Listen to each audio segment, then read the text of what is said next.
Flyover national highway का था, वो बनने नहीं दे रहे थे क्योंकि उससे इनका पेट्रोल पंप का बिक्री कम हो जाता। इन्होंने कहा ना, ऐसा तो कोई बात नहीं है, बेतिया का एक एक आदमी जानता है। इतना ही नहीं, हम आपको फोटो जारी करेंगे कि जब लोगों का दबाव हुआ तो इन्होंने एक बोर्ड लगाया था बेतिया में, जिसमें लिखा था कि ये फ्लाईओवर का निर्माण मेरी वजह से नहीं, राज्य सरकार के परमिशन नहीं देने के वजह से रुका हुआ है। और 10 लीटर तेल बिकता है, 20 लीटर का वाउचर बनाता है ये पेट्रोल चोर। नमस्कार, आप देख रहे हैं न्यूज इन्फॉर्मेशन में हूं आपके साथ नरोत्तम सिंह। जनसुराज के सूत्रधार प्रशांत किशोर ने बीजेपी सांसद संजय जायसवाल को चुनौती दी है। बिहार के सियासत में इन दिनों संजय जायसवाल और प्रशांत किशोर के बीच में वाक युद्ध चल रहा था, लेकिन आज प्रेस कॉन्फ्रेंस करके प्रशांत किशोर ने कहा है कि संजय जायसवाल के पास हैसियत है तो ईडी और सीबीआई से जांच कराकर जो आरोप वो लगा रहे हैं, हमें जेल भेज दे, हम जेल जाने के लिए तैयार हैं। कैकू जनसुराज के सूत्रधार प्रशांत किशोर का कहना है। छोड़ जाते हैं आपको इस वीडियो के साथ। भैया है, जब दूसरे सब धाराशायी हो गए तो पीछे छटपटा रहे हैं। अब इन पर ज्यादा कुछ बोलेंगे तो इनका भाव बढ़ जाएगा। मीडिया वाले भी आजकल इंटरव्यू लेना शुरू कर दिए हैं, क्योंकि प्रशांत किशोर पर ही बोल रहे हैं, जनसुराज पर बोल रहे हैं। इनका पूरा कच्चा चिट्ठा जरा देख लीजिए। चिट्ठी, इनका एक पेट्रोल पंप है इनके माताजी के नाम पर बेतिया में।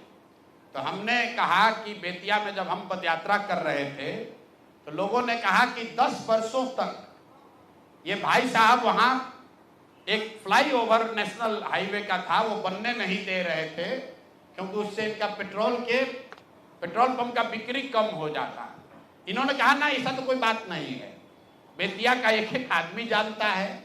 इतना ही नहीं, हम आपको फोटो जारी करेंगे कि जब लोगों का दबाव हुआ तो इन्होंने एक बोर्ड लगाया था बेतिया में, जिसमें लिखा था कि ये फ्लाईओवर का निर्माण मेरी वजह से नहीं, राज्य सरकार के परमिशन नहीं देने के वजह से रुका हुआ है। तो पहला प्रमाण कि फ्लाईओवर का बनना और नहीं बनना और उसका दोष इन पर था, इसका प्रमाण ये है कि इन्होंने खुद से सार्वजनिक तौर पर एक बोर्ड लगाया था कि फ्लाईओवर का निर्माण मेरी वजह से नहीं, राज्य सरकार से परमिशन नहीं मिलने के वजह से रुका हुआ है। अब इसका आगे सुन लीजिए।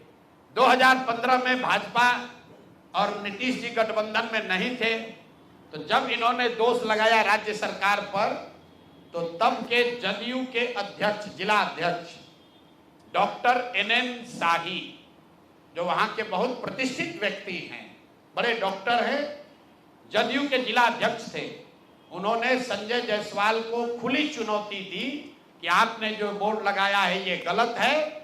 टाउन हॉल में दोनों में सार्वजनिक चर्चा हुई थी, दोनों को करीब हजारों लोगों के सामने इस बात पर बहस हुआ कि आखिर फ्लाईओवर का निर्माण क्यों नहीं हो रहा है। उसके बाद पेट्रोल पंप से इनका कितना प्यार है ये समझ लीजिए। ये है गरिमा देवी सिकारिया, जो अभी वहां नगर की महापौर हैं। इनका लेटर है पत्रांक NMO 242532 डेटेड 14/8/2024, 14/8/2024 मतलब 14 अगस्त 2024 को। जरा इसमें इसका एक पारा पढ़ के आपको सुना देते हैं। ये गरिमा देवी सिकारिया ने जब अस्थाई समिति की पूरी बैठक हुई बेतिया नगर निगम के, उसके महापौर के तौर पर गरिमा देवी सिकारिया ने नगर आयुक्त को चिट्ठी लिखी। उस चिट्ठी का एक हिस्सा पढ़ रहा हूं आपको, इसके कोट। इसके साथ ही अस्थाई समिति की संपन्न बैठक 13/11/2023 पहली बैठक, 28/2/2024 दूसरी बैठक, 29/6/2024 तीसरी बैठक, 24/7/2024 चौथी बैठक और 4/7/2024 5 बैठकों में छावनी स्थित, छावनी उस इलाके का नाम है, छावनी स्थित पेट्रोल पंप को जो संजय जायसवाल के भाई का पेट्रोल पंप है, इन्हीं का पेट्रोल पंप है, इनके पिताजी के समय का है, इनके भाई के नाम पर है। सुनिए क्या लिखा हुआ है। छावनी स्थित पेट्रोल पंप को ईंधन के अत्यधिक बिल एवं भ्रष्टाचार को देखते हुए पेट्रोल पंप बदलने का निर्णय लिया गया था और साथ ही ये तय किया गया था कि 15 अगस्त के बाद समिति के निर्णय के बाद जो भी वहां पर पेट्रोल बिका है उस सब के भुगतान पर पूर्णतः रोक लगाया जाए। ऐसा इसलिए किया गया कि वहां नगर निगम के सफाई की गाड़ियों के बिल के नाम पर 5 करोड़ रुपया मंथ वाइज आपको ये जारी कर रहे हैं। 5 करोड़ रुपया, 5,86,67,33 रुपए का इन्होंने भुगतान उस पेट्रोल पंप को नगर निगम ने किया है। और स्थायी कमेटी के 5 बैठकों में ये पाया गया कि ये ज्यादातर भुगतान फर्जी है, गलत है, ज्यादा बढ़ा कर लिया जा रहा है। स्थायी कमेटी के अभी की महापौर गरिमा सिकारिया ने नगर आयुक्त को लिखा कि भाई 5 बैठक में निर्णय हो गया कि इस पेट्रोल पंप से हम लोग को तेल नहीं लेना है, इसका भुगतान 15 अगस्त से बंद कर दिया जाए। उसके बावजूद ये अफसरों पर दबाव बनाकर नगर के अधिकारियों के साथ मिलकर सारा जो वहां नगर निगम का सरकारी गाड़ी है, जो सरकारी तेल की खरीद होती है, वो इसी पेट्रोल पंप से कराते हैं और 10 लीटर तेल बिकता है, 20 लीटर का वाउचर बनाता है। ये पेट्रोल चोर फेसबुक पर पोस्ट कर रहा है, कहा हमको कि हिंद महासागर में जाएगा, हिंद महासागर में जाओ या लाल सागर में जाओ, मेरा नाम प्रशांत महासागर है, इसमें डूबोगे तो कहीं पता नहीं चलेगा कहां जाओगे। और इनको अंतिम बार कह रहे हैं, आज इतने पर इनको छोड़ रहे हैं। पेट्रोल चोर हो, तुम्हारी औकात इतनी है, इतने पर रहो, अपने से ऊंचा उछलने की कोशिश मत करो।